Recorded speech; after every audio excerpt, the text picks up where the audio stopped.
had to add something on top of adding more, but in inner communication. So first getting really observant and aware of your inner communication, that inner chatter, and how you communicate with yourself, and trying to learn your own style of communicating, and maybe even researching, are you an A personality, B personality, etc. Taking some ownership. And then recognizing your triggers. Are you being triggered by certain topics, certain subjects? Because they're very personal. But then take your trigger out of the equation and really listen to what is being communicated from that person's standpoint. Well, that doesn't mean you condone it. This means now that you have to educate them on a different perspective. You, in awareness, see that they need some educating. Now do it with love and compassion. Rise up to the equation. Rise up to the event in completing this equation. So getting your triggers out of it. You can't do that unless you recognize your triggers. Unless you truly, go into that path of knowing yourself. And it isn't always friendly and easy and nice. Sometimes you have to go, oh man, this is hitting home because of this. I'm not upset at this man. I'm not even listening to this man. But he just triggers something. This is for myself to resolve. He just said this is his favorite music. Man, oh God, I don't like what that song is saying. Different little triggers. You got to know yourself. And then putting those aside and then listening to what is truly being communicated. And that is when you have that opportunity to educate. That is when you have that opportunity to heal, to simply share a different perspective and pass on healing to someone. That is when you may set someone in the right direction.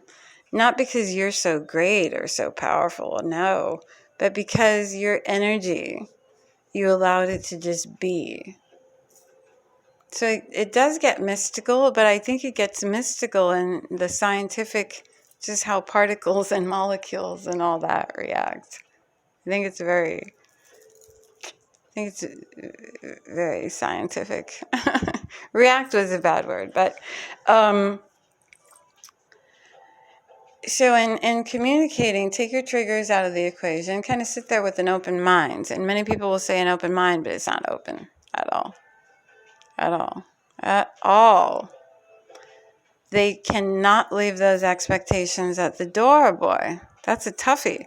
Like, I immediately know during a tantric journey, like, man, this guy couldn't leave this at the door before they've even begun to get comfortable. I already know some of the things that I'm going to be confronted with. And it is a very beautiful thing to be so dialed in and be tuned in. And it's also a very ugly thing because sometimes people are saying one thing, talking one thing, but you feel another. You feel their disgust, or you feel their loathing, or you feel their whatever. But they're saying beautiful things. But you feel it. But that's okay. You just got to take the good with the bad. You're in neutrality. I'm trying to teach people, if you want to call it that, arrogantly. I'm trying to pass on teachings about how to live in neutrality. Because I'm there. So listen to me.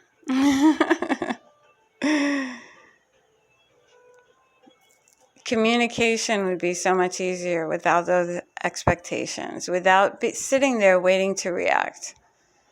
If you just respond, just chill. And you know what? Sometimes you don't have to have the answer. It's so much more intelligent not to have the answer sometimes. Sometimes I say, I don't know. I don't know what that is. I'd have to look into it. And I'm like, oh. Yeah. Sometimes, like with music, sometimes I won't be into the modern thing until the modern thing is the old thing. And I communicate to people, telling them I listen to so many different types of music, but that by the time I go around the world, you have to be authentic, show people who you are. I think a lot of people do not communicate with themselves and therefore do not communicate with the world around them as their truest form of being, and then expect the world around them to reflect them at their highest. What is that about? So let's be open mind, open heart, leave expectations, throw them away. They limit you. Expectations limit you. The best things in our lives, oh my God, I sat there at a cafe, I had this amazing conversation, and then she was gone, I'll never see her again, but that was it. Somebody got me. This one in a almost 7 billion or 7 billion point something got me. Those are, no expectations. Leave them at the door. So we got that. That's really important in setting the groundwork.